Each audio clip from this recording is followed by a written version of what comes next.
Okay, now this is a different tool type to what we looked at before. So this is classed as a heavy clay soils. It's on the slopes. The benefits of clays is that it does hold moisture deeper down, and if you don't starve it of water, you actually get your root masses down in here, and this is what these guys are looking at. The characteristics of these particular soils is that it really only grows brown top and a small amount, so we're putting a vine in here. So we've got to have a root structure that gets out and capitalised when the water does come, and more to utilise it when these winds and this temperatures where it is dries out, and this does dry out. We talked earlier before about identifying spots. This compost's been down a couple of years, and this was identified a couple of years ago as this was obviously a weak area. Showed on the leaf, they'd be lacklustre, they'd be colourless, there was no growth, these vines that have got a bit of age on them. So compost was incorporated to build that organic content, because clays do not have a lot of organic content in them. Yep. So this was incorporated, and I guess the proof's in the pudding. One, the plant's not died, so it's got to be a plus. But more importantly, it's got good leaf.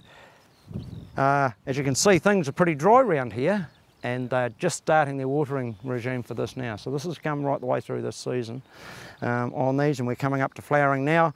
So it's utilised all of the potential that it's got, and it's not under stress yet, but when they water, that water's going to go down under the ground, and the root masses are still in moist soils further deep down. So if you like, we'll have a bit of a dig, have a look at the integration between compost and soil, because that's the important. Compost no good laying on concrete, and this tops of the soil tends to go like concrete. So if we give a dig in here and find out where those two boundaries meet, we'll actually see it integrating through the ground. And this is after a 2 years application, a 1 year application 2 years ago.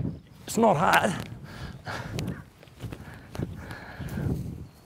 There's your integration of your soil, compost and your soil.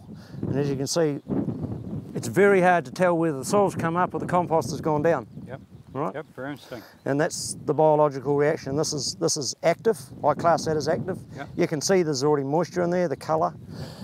And if we look in the bottom of the hole, or if I turn this over and knock the soil off the bottom,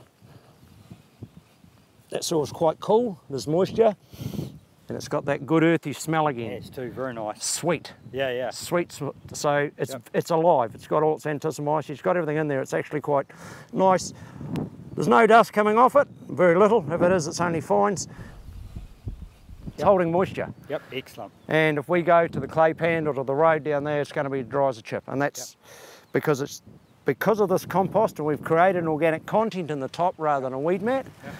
We've now got this plant, and this soil has the ability to hold nutrition up until it's required. As soon as it puts the water on, we're actually going to get it responding straight away. We're not going to lose it. Excellent. Well, this is an area straight across from where the compost has been applied. This has had no one in it. It's already been identified, so in the future years, this will start to get something in it. Well, the first thing you notice down here is I actually can't dig it with a spade because of the density of it, and it's just way too hard. So I've got to use a screwdriver to pop the soil up. And apart from being really, really heavy, and the characteristics of these clays, you see, so it is holding a bit of moisture, but it's slating like that. So it slates off that. It's quite hard, and as we can see, there's no aggregation, there's no space. So when we talk about the watering and the moisture, there's very, very spaces for it to get. No air, no water. So that's when ground seal up from the surface. Yet underneath here, there's still enough moisture below ground when the root structure and these plants have been forced to go down, are down on that ground there underneath where there's a little bit of moisture. Remembering the drip is there, but we'll end up with a small drip circle like this. Right, where the compost is up there, I can actually go anywhere along there and dig that up, whereas here, I can only do it because if I'm trying to do it here, like that, I'm going to need a hammer. Right, so it's nothing to do, it's the characteristics of the soil, but it's actually learning how to work with it, and that's the top. And you can see the profile when it's shiny like that.